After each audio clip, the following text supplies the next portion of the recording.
Bonjour à toutes et à tous. Vous allez bien aujourd'hui? Est-ce que vous êtes intéressés par les voitures? Est-ce que vous observez les adultes conduire? Nous allons découvrir maintenant ensemble les différentes parties de la voiture. On a le pare-choc, le phare, le capot, le coffre et le clignotant. Le pare-choc est situé devant et derrière. Il atténue les dégâts en cas d'accident. Le phare est un projecteur de lumière placé à l'avant de la voiture. Le capot est ce qui recouvre le moteur. Le coffre, c'est la caisse à l'arrière de la voiture. Et finalement, le clignotant sert à indiquer la direction que va prendre la voiture. Dans cet épisode, la voiture du père de Patrick et de Pauline tombe en panne. Voulez-vous savoir ce qui va se passer?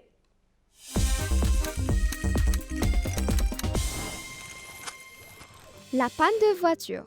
Ce matin, Patrick et Pauline se réveillent de bonne heure. Ils doivent accompagner leur père au marché. Leur mère leur donne la liste des achats à faire et leur recommande de suivre les instructions de leur père et de ne pas s'éloigner de lui. En route, les deux enfants se mettent à chanter encore. Tout à coup, la voiture s'arrête. « Nous sommes arrivés ?» demande Patrick. « Non, Pato, c'est la voiture qui s'est arrêtée. Elle est sans doute tombée en panne. » Répond son papa. Derrière le volant, il se demande si c'est une panne d'essence, une batterie à plat ou un pneu crevé. Tout d'abord, il ouvre le coffre de la voiture pour en retirer le triangle de signalisation et le dépose à proximité de la voiture. Ensuite, il ouvre le capot et appelle Cédric, le garagiste du quartier. Patrick et Pauline se regardent un peu inquiets. Ils se demandent si la panne est grave et s'ils tarderont à retourner à la maison. Lorsque le garagiste arrive, il examine le moteur et les freins. De son grand coffre à outils, il en retire plusieurs et s'allonge au-dessous de l'automobile après avoir allumé sa torche frontale. Quelques minutes plus tard, il découvre où est le problème. « C'est la batterie qui est à plat.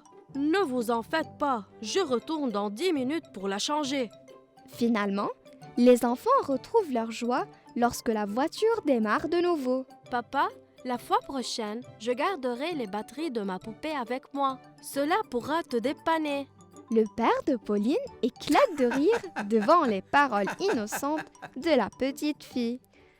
Patrick et Pauline se sont-ils bien comportés lorsque la voiture est tombée en panne?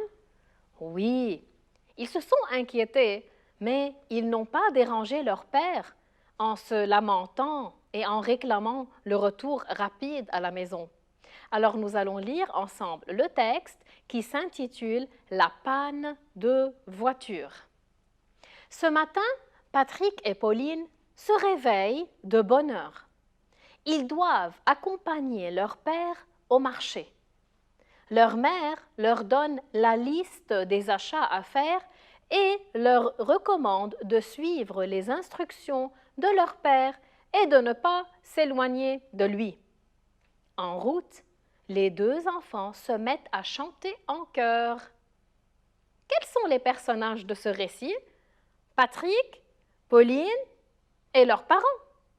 Quand et où se déroule l'histoire? Un matin, chez eux, à la maison, très bien. Où se dirigent les enfants et leur père? Ils vont au marché. Et qu'est-ce qu'ils font en route? Qui se rappelle? Ils chantent, très bien. Que remplace le pronom « il » dans cette phrase? Qu'est-ce qu'il remplace? Patrick et Pauline, très bien. C'est un pronom personnel. On l'utilise pour éviter la répétition des noms. Et que remplacent les deux enfants dans cette phrase? Patrick et Pauline aussi. Là, c'est un groupe nominal qui sert à éviter la répétition. Voyons maintenant ce qui s'est passé. Tout à coup, la voiture s'arrête. « Nous sommes arrivés ?» demande Patrick. « Non, Pato, c'est la voiture qui s'est arrêtée. Elle est sans doute tombée en panne. » répond son papa. Qu'annonce l'expression « tout à coup » ? Qu'un fait soudain est arrivé, que les actions ne sont plus stables, qu'il y a quelque chose qui va perturber le début.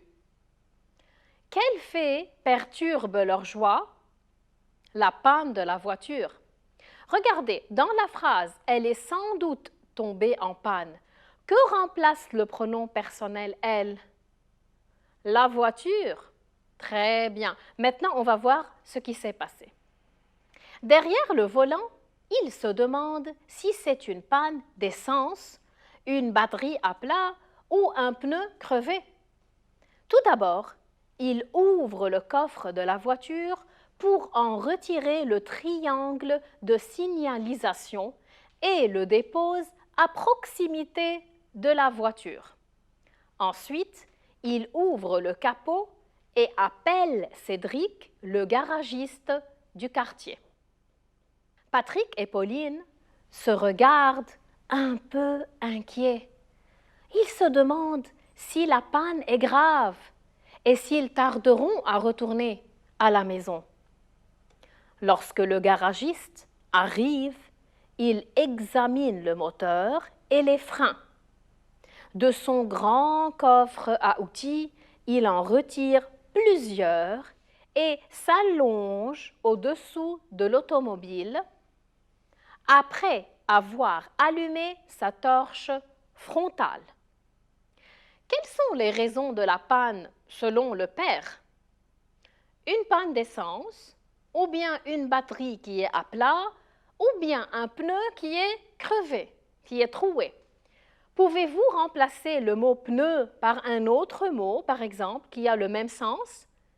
Une roue, très bien. Quelle est l'utilité du triangle de signalisation? Très bien, il avertit les voitures qui passent qu'il y a une auto en panne et cela permet d'éviter les accidents.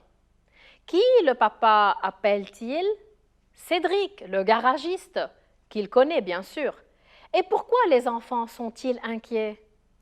Parce qu'ils ne savent pas ce qui se passe, s'ils resteront pour longtemps en voiture, et si ce qui se passe est grave.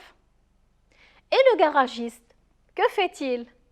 Il examine la voiture, il retire quelques outils de son coffre, il s'allonge au-dessous de la voiture, très bien. Est-ce que vous voulez savoir ce qui va se passer? Quelques minutes plus tard, il découvre où est le problème. C'est la batterie qui est à plat. Ne vous en faites pas, je retourne dans 10 minutes pour la changer. Cédric, arrive-t-il à résoudre le problème? Oui, puisqu'il découvre que c'est la batterie qui est à plat. Et il va pour en chercher une toute neuve. Lisons à présent la fin de l'histoire. Finalement, les enfants retrouvent leur joie lorsque la voiture démarre de nouveau. « Papa, la fois prochaine, je garderai les batteries de ma poupée avec moi. Cela pourra te dépanner. » Le père de Pauline éclate de rire devant les paroles innocentes de la petite fille. Qu'annonce le terme « finalement » ? C'est la fin de l'histoire. Est-ce qu'elle est heureuse, cette histoire? Oui, parce qu'ils ont pu réparer la voiture et ils sont allés au marché. Ils ont retrouvé alors leur joie. Et pourquoi le père éclate de rire à la fin? Car Pauline croit que les batteries de sa poupée peuvent remplacer celles de la voiture. En combien de parties on peut répartir cette histoire? Il y a tout d'abord, regardez avec moi, le début, c'est-à-dire la décision de partir au marché. Il y a le problème, la panne de la voiture. Il y a les actions, les tentatives de réparation de la voiture. Il y a la solution du problème, la réparation, et la fin, la joie de nouveau. Quelques histoires ne contiennent pas toutes les parties que j'ai citées. Et parfois, la fin n'est pas heureuse. J'espère que vous avez été heureux à voir cette histoire et que cet épisode vous a plu. On se retrouve alors la fois prochaine. Au revoir.